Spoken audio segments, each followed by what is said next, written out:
지난주 금요일에 날씨가 너무 갑자기 추워지고 눈이 많이 와서 저희들이 금요 예배 그리고 토요 기도회 순장 수모 모임을 계속할 수 있을까 고민을 했습니다. 토요일은 너무 심해서 저희들 모임을 연기했지만 금요일 집회는 날씨에 상관없이 한번 오픈을 하자라고 하는 결정을 하고 오픈을 했습니다. 오가는 길이 너무 힘들어서 다들 오시기 어려우신 줄 알고요. 저는 말씀을 준비하고 사택에서 본당으로 오면서 오늘 한 20명 오셨구나라고 생각했습니다. 여러분 오늘 주보 보시면 딱 20명 왔어요. 평소에 4, 50명 오시던 분들이 20명 딱 오셨습니다. 그 말씀은 성화의 길 첫 번째 말씀을 나누었는데 저희들에게 있어서 성화라고 하는 주제처럼 중요한 게 없죠. 제가 알고 있는 가장 위대한 신학자 중에 한 분이라고 할 수 있는 존 오웬이라고 하는 분의 얘기를 소개했었습니다. 일반적으로 그리스도를 안다고는 하지만 그리스도의 영광을 보는 사람은 극소수에 불과하다고 그분은 얘기했습니다. 그리스도의 영광을 보는 사람은 극소수라는 거예요. 그리스도에 관해서는 수십 년의 신앙생활을 통해서 많이 들어서 알고 있습니다. 읽어서 알고 있고요. 하지만 그리스도의 영광을 본 것은 별로 없습니다. 그래서 그분이 말하기를 따라서 그의 형상을 닮아 변화되는 사람은 매우 적다. 몇십 년이 지나가도 성깔이 변화가 되질 않고 우리의 인생에 대한 관점이 변화가 되지 않고 성화가 되질 않는 거예요. 지식은 많은데 경험도 많은데 한 가지 지적을 한 겁니다. 그리스도의 영광을 보지 못했다는 거죠. 정말 펄펄 뛰던 청년, 열혈 청년 요한이 그리스도를 닮은 사랑의 사도로 그 성숙의 최고의 자리에 도착할 수 있었던 이유의 핵심은 한 가지였습니다. 그는 고백했습니다. 우리가 그분의 영광을 보니 은혜와 진리가 충만하더라. 주님의 영광을 보는 것과 그리스도에 관하여 신학 논문을 쓰는 것은 전혀 다릅니다. 주님에 대한 지식을 축적하고 배워 쌓아둔 것이 어느 날 성령 안에서 불꽃이 일어나서 그리스도의 영광을 보게 하는 유익은 있지만 주님의 영광을 볼 때 비로소 우리는 주님의 형상으로 변화가 된다는 말씀이죠. 아브라함과 사라의 생애는 25년 동안 본토 친척 아비집을 떠나서 25년 동안 좀처럼 변화가 되질 않았습니다. 굉장히 중요한 결단을 하고 본토 친척 아비집을 떠났지만 25년 동안 업앤다운을 계속했습니다. 자식을 준다는 약속을 끝까지 믿지를 못했고 늘 현실에 휘둘리는 사람을 우리는 보게 됩니다. 약속의 땅에 기근이 오니까 그는 좀 견디다가 결국은 세상의 대표적인 땅 애굽으로 갔습니다. 그리고 자기의 목숨이 위태로울 때 아브라함은 자기 아내를 누이라고 속여서 자기 생명을 보존하려고 했던 아주 부끄러운 짓들도 마다하지 않았던 역사가 25년 동안 있었어요.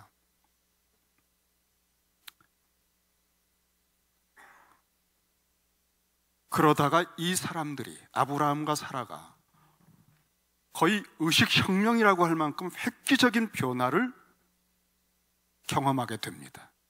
어떤 전환점이 온 거예요. 사람들이 완전히 새로워진 거예요. 그 모든 변화의 계기가 뭔지 아세요? 그것은 그리스도의 영광을 본 겁니다. 구약적인 버전으로 예수 그리스도의 탄생의 현장을 목격하면서부터 그들의 상해에 아주 심층적인 변화가, 획기적인 변화가 생긴 거예요. 오늘 그 현장을 저희가 본문을 통해서 보려고 합니다. 21장 1절에 보면은 여호와께서 말씀하신 대로 사라를 돌보셨고, 평행적으로 또 다른 각도에서 말합니다. 여호와께서 말씀하신 대로 사라에게 행하셨으므로, 여기에 사라라고 하는 한 여자에 대해서 하나님께서 말씀하셨다는 겁니다. 사라는 본래 아이를 낳지 못합니다. 이 아이를 낳지 못하는 여인을 특별하게 택하셨어요. 아이를 낳지 못하니까 그 당시로서는 하나님의 저주를 받은 것으로 여겨지고, 다른 사람들의 눈총을 받으면서 얼마나 정서적으로 상처가 많은지 몰라요. 정말 예민합니다. 아이 낳는 가정에 가면 그냥 마음이 상하고요, 조금 이상한 말 옆에서 하면 꼭 내 얘기하는 것 같고, 남편 앞에 기가 죽고, 이런 여인에게 하나님께서 약속을 주신 거예요. 말씀을 해주신 겁니다. 아브라함에게 내년 1년 후에, 내년 이맘때에 너희 아내가 아들을 낳을 것이다. 하나님의 약속이 2번이나 반복됐어요. 어떻게 그런 일이 있습니까? 제가 100세고 아내가 90세인데 하고 정말 비웃음 같은 웃음을 엎드려서 아브라함이 웃고 속으로 이건 불가능하다라고 생각했는데, 하나님께서 아니다, 기한이 딱 되면 내가 아들을 낳게 하고 그 아들을 통해서 내가 언약을 맺을 것이다. 그 아들 이름을 이삭이라고 해라 그랬어요. 여러분, 웃음이란 뜻이에요. 비웃음이라고 하는 아브라함의 비웃음을 보시고 아들 이름을 웃음이라고 줬습니다. 여호와께서 말씀하신 대로 사라를 돌보셨다 그랬어요. 이 돌본다는 단어가 특이한 단어입니다. 구약 성경에서 굉장히 많이 쓰였지만, 285회를 쓰였지만 첫 번째 용례가 오늘 이 본문이에요. 돌본다는 것은 방문했다, 비지트했다. 하나님께서는 어떤 상황에서 방문을 하셔요. 직접. 그 방문 중에 하나가 사라를 방문하신 거예요. 그리고 우리가 잘 아는 방문, 결정적인 방문은 애굽에서 노예살이하면서 막 부르짖을 때, 너무너무 고통스럽고 벗어날 수 없는 그 철풀물 속에서 비명처럼 부르짖을 때 하나님께서 모세를 보내셔서 방문을 하셨어요. 그 결과가 뭐죠? 출애굽이에요. 하나님이 여러분의 인생에 방문하시면 여러분의 삶에 놀라운 일이 벌어진다는 것입니다. 그리고 우리가 잘 아는 이 단어의 방문을 여러분 알고 있습니다. 그건 우리가 너무너무나 잘 알고 있어요. 사사시대에 기근이 만연했을 때에 사람들이 막 떠납니다. 베들레헴을 기근 때문에. 그런데 떠나서 10년 동안 남편과 아들이 다 죽고 과부가 돼서 며느리와 함께 베들레헴으로 돌아오는 결정적인 계기가 무엇이었습니까? 모압에서 소식을 들었습니다. 모압 지방에서 여호와께서 자기 백성을 방문하셨다. 베들레헴에 돌보셨다. 하나님께서 베들레헴에 방문하시니까 갑자기 모든 땅이 비옥해지면서 이 경작할 수 있는 곡식들이 자라기 시작하는 거예요. 막 비즈니스와 인간관계와 출산과 또 사람들의 심성과 이런 것들이 하나님의 은혜를 느끼면서, 하나님의 임재를 느끼면서 베들레헴에 하나님이 임하셨다라고 하는 소식이 모압까지 들린 겁니다. 나오미와 룻이 돌아오기 시작합니다. 교회는 다른 거 없는 것 같아요. 하나님이 방문해 주시고, 하나님이 임재해 주시고, 하나님께서 세우신 종들을 통해 하나님이 말씀하는 것 같다라고 하는 필링을 조금이라도 느낄 수 있게 해주신다면 교회는 소송할 것입니다. 우리가 하나님의 말씀을 묵상할 때 아침에 새벽에 늘 보던 말씀인데 열려지고 깨달아질 때 하나님이 방문하신 겁니다. 그때 출애굽이 일어나고 사람들의 마음에 변화가 일어나고 잃어버렸던 기업을 회복하게 되고 소망이 생기는 거죠. 한나는 아이를 낳지 못했던 여자지만 여호와께서 한나를 방문하셨을 때 그로 임신해서 세 아들과 두 딸을 낳게 했다고 했습니다. 하나밖에 없는 외아들이 죽어서 통곡을 하며 장례 행렬로 앞서 울고 가는 나인성 과부, 그 행렬에 주님께서 비지트 하십니다. 방문하셨어요. 울지 말아라, 일어나라. 그때 그 모든 가정이 회복됩니다. 저는 올 한 해 희년을 선포하는 베들레헴 교회에 주님이 방문해 주시기를 끊임없이 기도하고 있습니다. 여러분의 가정에, 여러분의 비즈니스 현장에, 여러분의 부부관계 속에, 여러분의 자녀 속에 주님이 방문해 주시면 밤새도록 빈 그물로 탈진하고 절망했던 삶에 변화가 일어나게 될 것입니다. 이런 말씀이 바로 오늘 빈태, 아이를 낳지 못하는 불모지와 같은 태를 가지고 수많은 사람들의 눈총을 받으면서 업앤다운하고 남편이 자기를 누이라고 속여서 자기를 방패로 자기 목숨을 구려고 해도 그걸 감내해야 하는 남편이 그랬을 거예요. 아브라함이, 여보, 나는 하나님의 약속을 받은 사람이야. 앞으로 자녀를 낳아야 되는데 당신은 아예 못 낳는 여자잖아. 하나님의 계획을 이룰 수 있도록 나를 보호해줘. 할 말이 없죠. 못된 사람이죠. 그래도 할 수 없어서 그렇게 했던 것이 아닐까 생각을 합니다. 그리고 견디다 못해서 그래도 남편을 돕고자, 하나님의 약속이 이루어지는 걸 돕고자 어떻게 하든 나는 아이를 낳지 못하니까 한 10년쯤 가나안 땅에 들어갔을 때 더 늙어가기 전에 뭐가 방법이 있을까 했다가 내가 애굽에 갔을 때 데려온 여종 하갈이 있구나. 내가 이 아이를 통해서 아이를 낳으면은 그 당시 풍습으로 내 아이로 입양을 하고 나도 자식 없는 서름 한번 극복을 하고 남편에게 자식 만들어줄 수 있겠다. 그래서 여러분, 하갈을 취해서 남편에게 주었다고 그랬어요. 이게 선악과를 따먹은 범죄를 저지른 것입니다. 테이크, 열매를 취하여 남편에게 기부했다는 거예요. 그 결과 하나님의 낯을 피하여 숨은 13년의 세월이 시작이 됩니다. 그런데 더 심각한 것은 이 하갈이 늘 순종하며 주인 앞에, 여주인 앞에 머리를 조아리던 이 여종이 자기가 잉태한 것을 딱 깨닫는 순간 갑자기 안면이 바뀌면서 자기의 주인 사라를 멸시하는 거예요. 이 순간에 사라가요, 자기가 이제까지 평생 아이 낳지 못하는 여자로서 겪었던 수모와 놀림 정도가 아니라 피가 거꾸로 솟는 것 같은 거예요. 목사님, 그거 어떻게 아세요? 피가 거꾸로 솟아요, 여러분. 정말 가정이 풍비박산 날 정도로 위기였습니다. 사라가 극에 바쳐서 남편을 힘들게 하고 결국 아브라함은 당신 마음대로 해, 회피하고 학대를 하면서 하갈을 내어 쫓았습니다.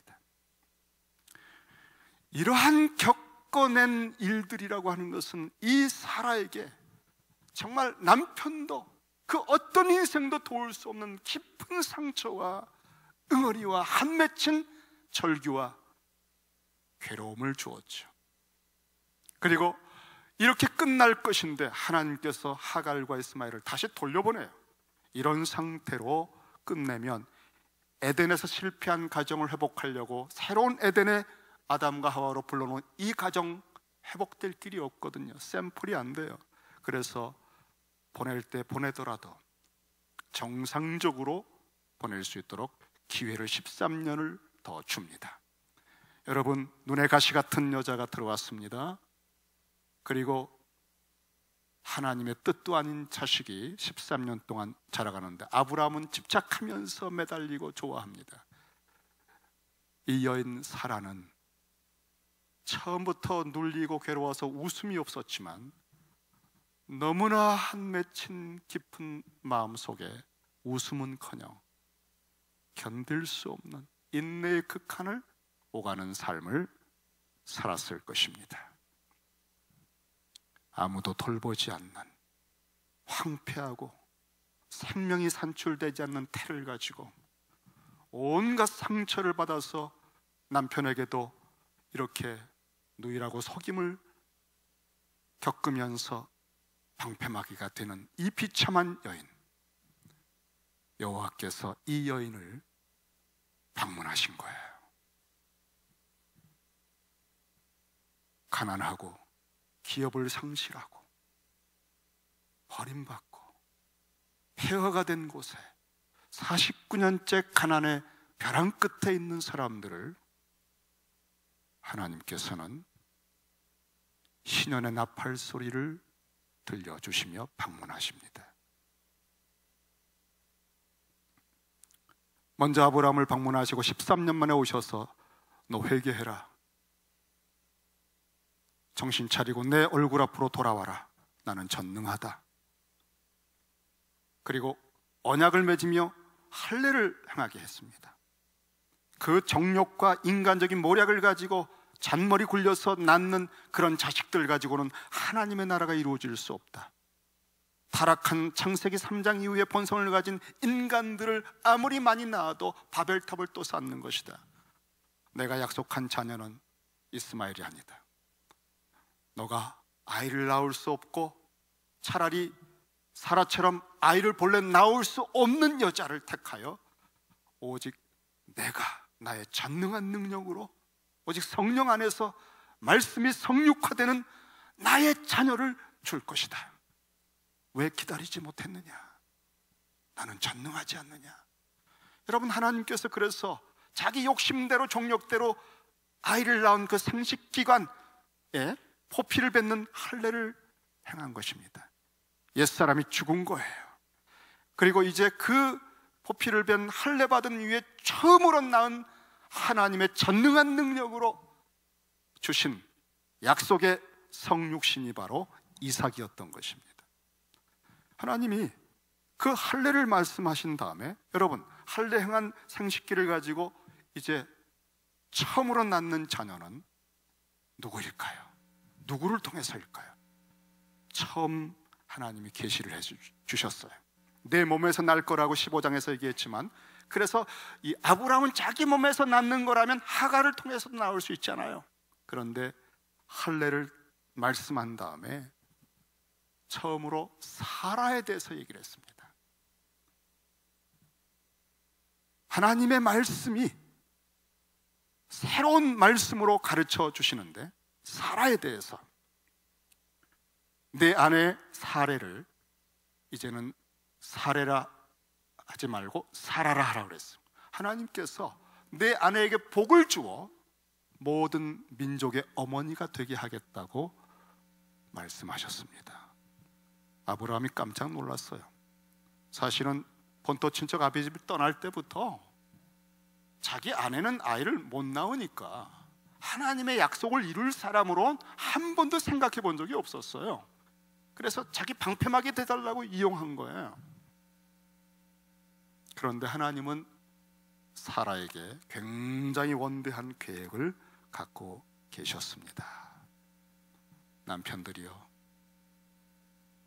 여러분이 생각하는 아내들을 하나님은 창세전부터 굉장한 계획을 갖고 있으십니다.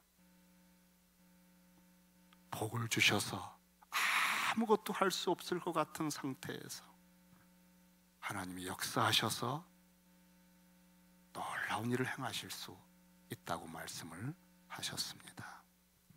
바로 이것이 하나님의 돌보심이에요. 내년 이맘때 내가 사라를 통해 아들을 낳게 주마. 그 여호와의 말씀하신 대로 사라를 돌보셨다라고 하신 겁니다.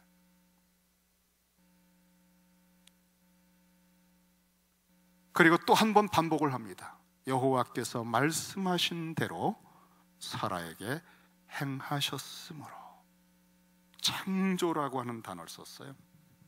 하나님이 말씀으로 천지를 창조하신 것처럼 아무것도 없는 빈태 속에, 아이를 낳을 수 없는 황무지 속에 생명의 역사를 말씀으로 창조하셨다.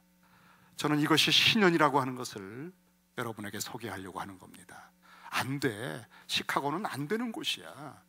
여기는 목회자의 무덤이라고 하더라고. 여기는 폐쇄적인 곳이라서 타주로 떠날지언정 들어오는 사람은 없는 곳이야. 모이기 힘들고 다 헛된 수고야. 그물을 던져도 안 되는 깊은 곳이야. 여러분의 생각과 사고방식 속에 전능하신 하나님을 다시 바라보시기 바랍니다. 하나님께서 우리를 찾아오셔서 방문하시기를 우리 1년간 기도하십시다. 이렇게 방문하시는 결과 2절에 사라가 임신하고 하나님의 말씀하신 시기가 되어 노년의 아브라함에게 아들을 낳았다. 여기에 한 번 더 말씀을 강조하고 약속을 강조하고 그 다음에 그런 시기가 되었다는 거예요. 자, 이 시기는 사실 25년을 기다렸는데 좀 너무너무 오래 기다렸어요. 성경에 예수님이 2000년 기다린 후에 탄생하신 것 외에는 이만큼 오래 기다린 거 없습니다. 그런데 하나님의 때가 될 때만 되는 것을 보여주신 거예요. 여긴 정한 때라는 단어입니다. 하나님이 정한 때가 될 때 방문하시고 역사하신다.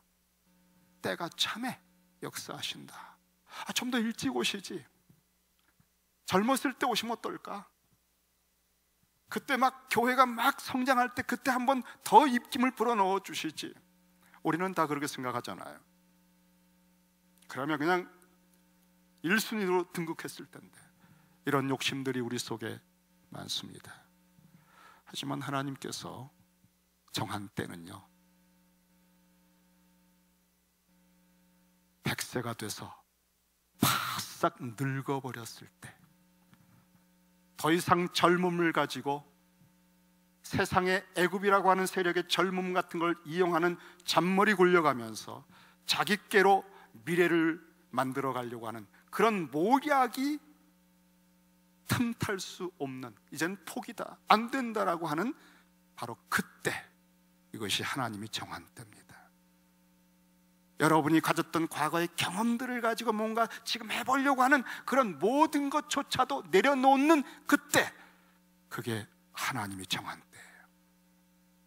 그래서 하나님이 아니면 안 된다는 것을 뼛속 저리게 인정하고, 당신은 전능하십니다. 죽어도 살리시고 없어도 있게 하시고 당신의 말씀대로 이루어지기 바랍니다라고 하는 기도가 우리 속에서 솟아나오는 때, 이것이 하나님의 때입니다. 그래야 하나님의 나라가 임하는 거예요. 내 아성을 쌓고 내 나라를 만드는 것이 아니라 하나님께서 만드시는 나라. 그래서 딱 하나님 말씀하신 때가 되었을 때 비로소 방문하신 거예요. 저는 그때가 올해 같은 느낌이 들어요. 베들레헴, 시카고 전체를 영적으로 기업 회복으로 먹여 살릴 만한 교회입니다. 여러분, 비상한 마음을 가져도 되겠습니다. 보라, 지금은 은혜 받을 만한 때요. 보라, 지금은 구원의 날입니다. 지금은 예수의 이름으로 기도하는 사람들마다 은혜를 받습니다. 저는 최근에 은사를 많이 구했어요. 왜냐하면 아픈 분들이 많잖아요. 저에게 아픈 분들이 너무 많아서 제가 기도해도 낫지를 않을 때 얼마나 제 마음이 답답한지 몰라요. 기대감을 갖고 다 같이 기도하십시다 하고 오신 우리 성도님들에게 간절하게 기도했는데 일어날 때는 다시 아파요. 그때 여러분 목회자의 마음을 모르시죠? 정말 살고 싶지 않아요. 창피하고 부끄럽고. 근데 요즘에 최근에 이건 좀 여러분 그냥 이해하고 들으시면 좋겠어요. 뭐 은사를 다른 쪽으로 주신 것도 같아요. 예를 들어서 이런 겁니다. 제가 누구한테 한번 얘기도 드렸는데, 급하게 뭐가 깨달아져서 메모를 하려고 하는데 종이가 없어요. 그래서 막 쌓여있는 종이 중에 하나를 해서 씁니다. 근데 뭘 이렇게 메모를 하려고 하면 갑자기 막 찬양이 막 터집니다. 마라나타 마라나타. 왜 뜬금없이 마라나타가 이렇게 나올까? 이 찬양이 이렇게 나올까? 그래서 뒷면을 딱 보니까요, 마라나타 악보가 이런 일들이요 요즘에 종종 있어요. 가정에 가서 기도할 때, 어떤 분을 위해서 기도할 때 그게 뭐가? 지혜를 주시고 인사이트를 주시고, 어떤 분들은 목사님 어떻게 하셨어요? 그러시는데 글쎄요, 전 몰라요. 구하는 은사는 안 주시고, 보라 지금은 은혜 받을 만한 때요. 지금은 여러분 기도하면 성령이 임하시고 하나님의 역사가 일어납니다. 지금은 신원이 선포된 것이거든요. 저희 교회가 이러한 하나님의 때가 참에 오신 주님을 영접하면서 충만히 그분의 영광을 보면서 하나님의 역사를 시카고에 증거할 수 있는 때가 올해가 아닌가 생각합니다. 아브라함은 이 아들에게 이름을 지어줬습니다. 이삭이라고. 3절에 보니까 이삭은 비웃었다고 하는 뜻을 가지고 지어주신 하나님의 이름이에요.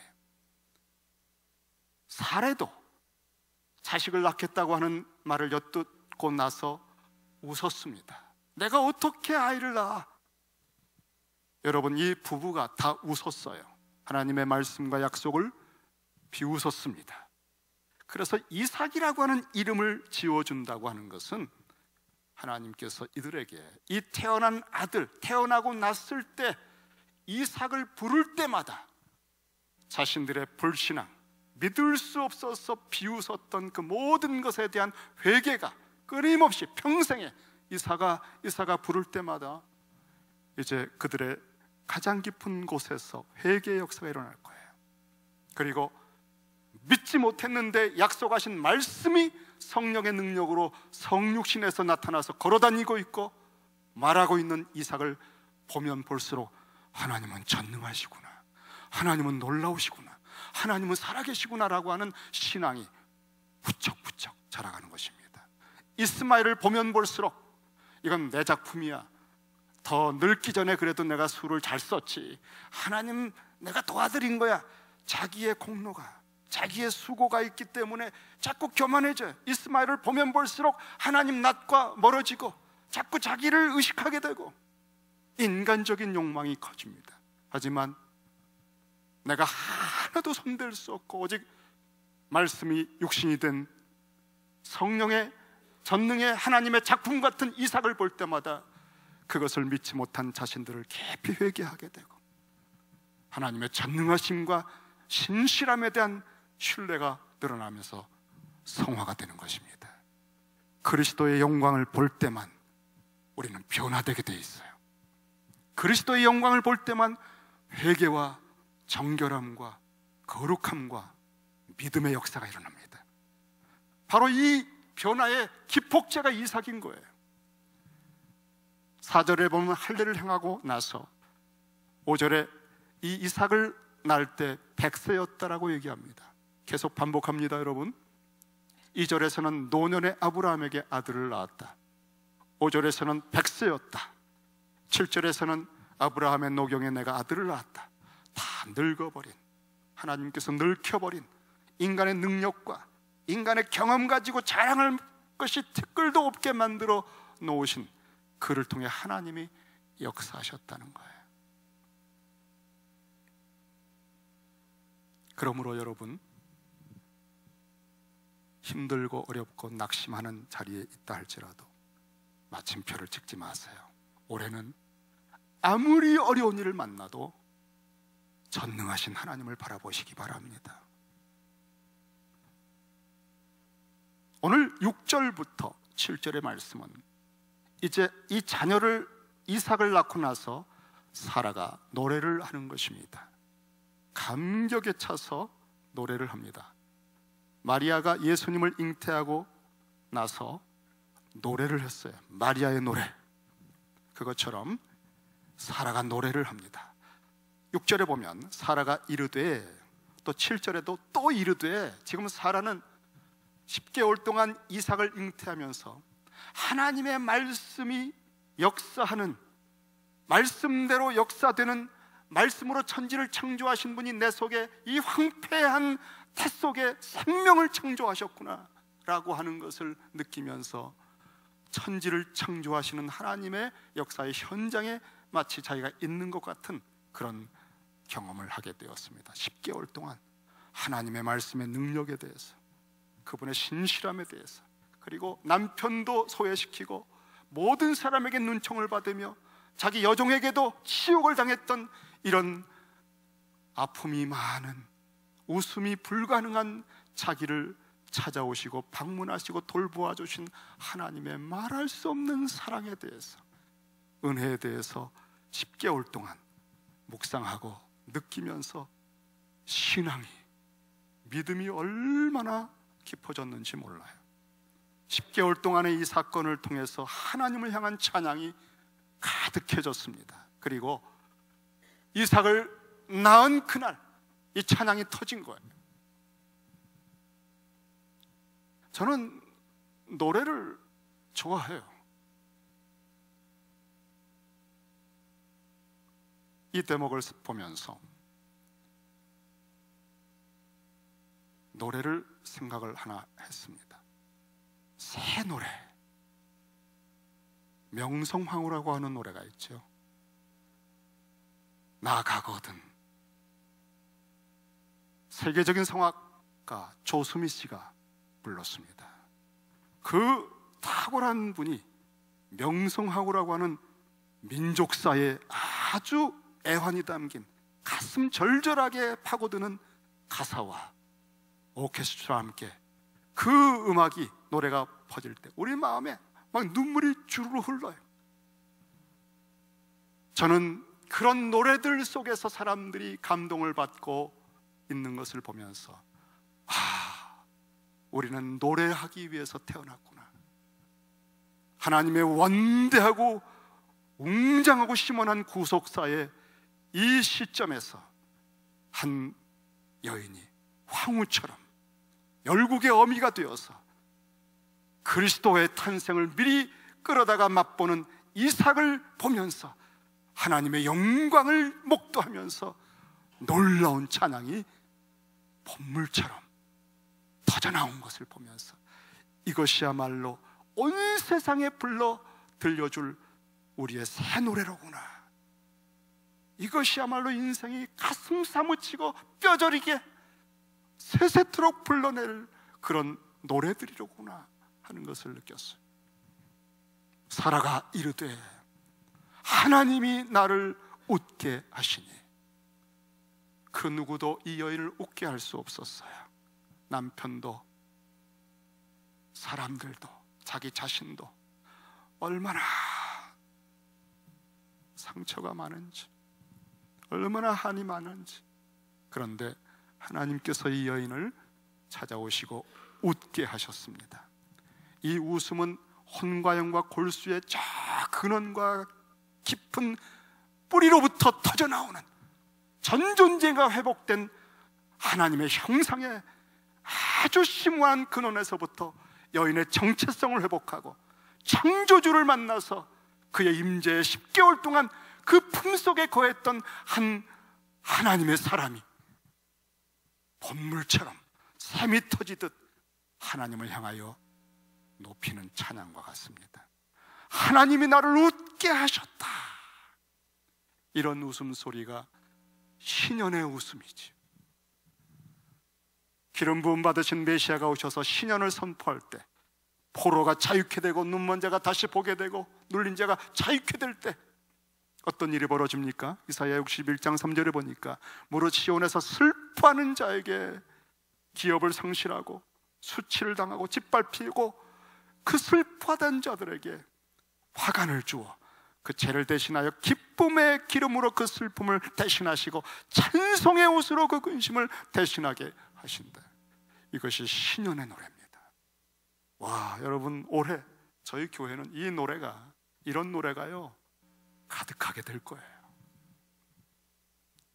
그리고 이런 노래를 부를 때 모든 은혜를 쏟아 독생자까지 아끼지 않고 모든 것을 속량해 주신 하나님은 그 은혜에 합당한 찬양을 들으면서 만족해 하실 거예요. 그래, 그런 깊이로부터 그런 무게를 가지고 그런 마음의 전심을 가지고 드리는 그 찬양, 그런 예배를 나는 찾고 있었다. 그렇게 예배 드리는 교회를 나는 찾고 있었다. 그런 예배자들을 기다리고 있었다. 지금 사라가 회복이 됐습니다. 신년이 임한 거예요. 이런 노래를 들을 때는 듣는 자들이 필링이 달라요. 듣는 자가 다 나와 함께 웃으리로다. 영적인 찬양들은요 다른 사람의 영혼의 심층을 강타합니다. 그래서 찬양을 같이 부르고 싶어지게 만들어요. 찬양이 막 터져나와요. 샘처럼. 우리 찬양팀이 찬양할 때 같이 부르고 싶은 거예요. 찬양이 찬양을 부릅니다. 기쁨이 기쁨을 일으킵니다. 예배가 예배를 청출합니다. 하나님 앞에서 우리는 이런 신년의 나팔 소리가 시카고 전역으로 퍼져나가서 모든 듣는 자들이 하나님이 임하시면 이렇게 되는구나. 교회는 하나님의 성령의 전이로구나. 만민을 기도하는 집이로구나. 진리의 기둥과 터로구나. 하나님의 소망이 여기 있구나. 우리가 특별한 걸 지금 구하는 게 아니라 그냥 본래 교회를 시카고에 보여주려고 하는 거예요. 그럴 때 교회들이 살아납니다. 기업이 회복됩니다. 듣는 자 중에 가장 먼저 함께 웃는 사람이 누구죠? 사라가 회복되었을 때 이 웃음을 보면서 가장 먼저 회복될 웃음이 누구죠? 아내를 팔아서 살려고 했던 아브라함입니다. 늘 미안했고 과거를 생각하면 부끄러웠는데 아내가 회복이 됐어요. 자유해졌어요. 하가를 보면서도 열등감을 느끼지 않아요. 자기 속에 하늘의 별 같은 위대한 하나님 나라의 자손들을 배출할 이삭이 탄생했거든요. 이 사라는 이제 그 누구도 부끄러워하거나 그 누구하고도 자기를 비교하지 않아요. 마치 마리아처럼 만세의 날을 보겠다 할 것이다. 이 자유함, 포로가 자유케 된 거예요. 눈먼 자가 다시 보게 된 거예요. 만물이 하나님의 창조의 세계로구나. 그리고 눌린 데서 완전히 자유해진 한 여인의 웃음소리를 들으면서 남편은 이제 내가 진짜 사랑할 만한, 존경할 만한, 그리고 함께 기업을 이루어갈 만한 놀라운 복된 여자를 보게 되는 것입니다. 와, 여러분, 하나님이 이 여인을 이렇게 바꾸셨습니다. 7절에 보면은 또 이르되 사라가 이렇게 말합니다. 자식들을 사라가 젖먹이겠다고 누가 아브라함에게 말했겠느냐? 아무도 없어요. 아무도 그런 얘기 못해요. 다 쉬쉬하면서 조심합니다. 상처받을까 봐. 하지만 하나님은 말씀하셨어요. 사라를 이제는 사레라 부르지 말라. 아브라함에게 경고하셨어요. 너는 내 아내를 감히 예전의 이름으로 부르지 말라. 내가 그를 복되게 할 것이고 열국의 어미가 될 것이니까 이제부터는 언제나 내가 말하는 관점으로 내 아내를 보라. 하나님께서 사라를 보호하십니다. 하나님께서 사라를 돌보시는 거예요. 그래서 누구도 그렇게 말 못했지만 하나님이 사라에게 예비해 놓으신 놀라운 계획들을 지금 이루어 가십니다. 올 한 해 여러분, 저하고 약속하세요. 환경을 통해서 또 사람들이 여러분을 어떻게 평가하느냐, 내가 내 몸을 느낄 때, 내가 내 생각을 해볼 때 나는 참 쓸모가 없어, 여러 가지 복잡한 생각을 하게 될지라도 그런 소리들을 너무 귀담아 듣지 마세요. 아무 도움 안 됩니다. 사람들은 여러분을 모릅니다. 남편도 여러분을 모르고요, 정말 자식도 여러분 몰라요. 여러분을 정말 독생자를 아끼지 않고 모든 걸 쏟아서 핏값으로 사고 돌보시고 방문하실 분은 하나님밖에 없어요. 하나님이 가지신 계획을 들으세요. 하나님이 여러분을 보시는 대로 자신을 보게 되시기를 바랍니다. 그런 회복의 역사가 올해 본물처럼 베들레헴에 임할 것입니다. 기도하십시다.